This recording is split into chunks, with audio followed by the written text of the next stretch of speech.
Welcome to the second Talks on tour, Coldplay Head Full of Dreams tour, Principality Stadium. So we're here with Talks on tour.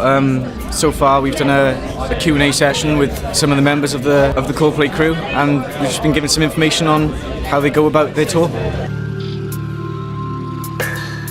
We're going to be talking to 3 people of the crew who've worked on that tour day in, day out, week in, week out, month in, month out, and the other tours that have gone before it. So you're going to get a real insight into what that's like, putting on this sort of event. Yeah, it's been great. We really enjoyed it. Proper insightful. We learned loads. Yeah, no, it's been really, really good. We've really enjoyed it. Good, yeah. Really, really good. But I just played in loads of bands and kept going, and I just sort of fell into roadieing, really. At that stage of my life, I was more interested in partying. But luckily, partying for me meant the same kind of thing that I do now, which was going to parties and building rigs with interesting visuals and lighting and stuff. I didn't know what I wanted to be. I was in university, I was doing a business management course, semi-pro rugby player. You know, I was so far away from what I'm doing now. So it's one of those sort of sliding doors moments, really, and set of circumstances came about that meant my career trajectory turned up and where I'm sitting here today. There's also been a lot of stuff that I hadn't even thought of that would go into a tour this size. The data and the rate of things we do is like 8,000 pixel wide, projections, and we take multiple signals and stitch them back together.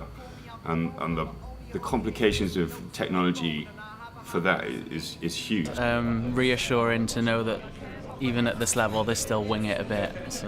Yeah. So how did you get your first job in the music industry? Lied to someone in a pub.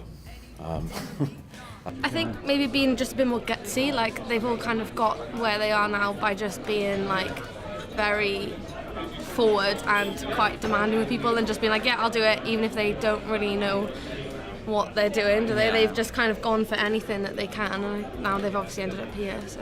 From an early age, say when I was 15, 16 years old, I was promoting little shows for local bands. I actually had a rock club going every Wednesday at this pub. And even though I wasn't 18, I just told them I was 18, I managed to get away with it. They've all shown that they've got the balls to just go for something, even though, they might not know 100% what it is, and that the willingness to learn and know that they will learn because they have to. So I'm a huge believer in winging it and learning as you go along. But when I was in my very early days and doing very early gigs, I had that same sense of I don't actually know how I'm going to do this.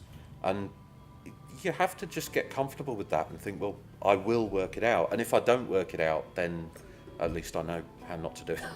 I also think what's important about that is if while you are studying, whatever degree it is to be actually out there doing the thing as well.